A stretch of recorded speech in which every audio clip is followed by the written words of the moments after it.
શ્રી રામ। આવો સારો કાર્યક્રમ દળભાઈ દ્વારા આયોજિત હોય અને બધા જે હોસ્ટથી બેઠા છે એમાં વચ્ચે બોલવું યોગ્ય નથી, સમય વધારે લેવો પણ યોગ્ય નથી, પણ એટલું ચોક્કસ કહીશ કે લગ્ન એટલે બે પરિવાર વચ્ચેનું જે મિલન છે। આપણી સંસ્કૃતિ હિન્દુ સેના રાષ્ટ્ર ધર્મ અને સંસ્કૃતિ લઈને કામ કરે છે, એમાં નો એક ભાગ છે કે આ લગ્ન ગીત દ્વારા જે આપણી સંસ્કૃતિ જાળવવાનું કાર્ય આ કાર્યક્રમ દ્વારા થાય છે, તો એને આપણે એક વખત જય શ્રી રામથી વધાવીએ। જય શ્રી રામ। આજે વર્તમાન સમયમાં મોટામાં મોટું ષડયંત્ર ભારતને ઇસ્લામીકરણ તરફ લઈ જવાનું ચાલી રહ્યું છે। એમાં લવ જેહાદ એક મુખ્ય ભાગ ભજવી રહ્યો છે। વિધર્મી યુવાનો આપણી ભોળી ભાળી બહેન દીકરીને પ્રેમના જાળમાં ફસાવી લવ જેહાદનો શિકાર બનાવે છે। એટલું જ નહીં, નિકાહ કરે છે, ધર્માંતરણ કરે છે, એમના પાસે ધંધો કરાવે છે, વેચી મારે છે, અને ક્યાંય ન મળે તો એના સુટકેસમાં કટકા પણ જોવા મળે છે, તમે બધા જાણો છો। એટલે જ કહેવું પડે છે કે લવ જેહાદથી આપણા પરિવારને બચાવો, સાવધાન કરો। હિન્દુ સેના લવ જેહાદ લૈંગ જેહાદ ઉપર કામ કરી રહી છે।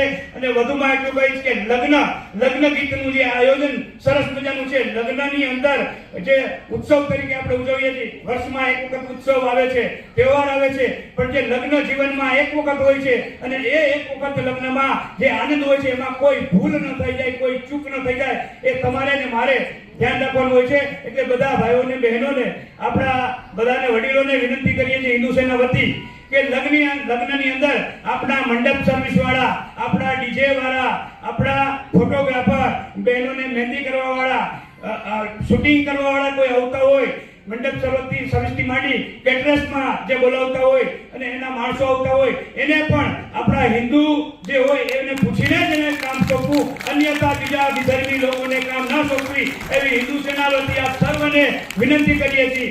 જય શ્રી રામ। જય જય શ્રી રામ।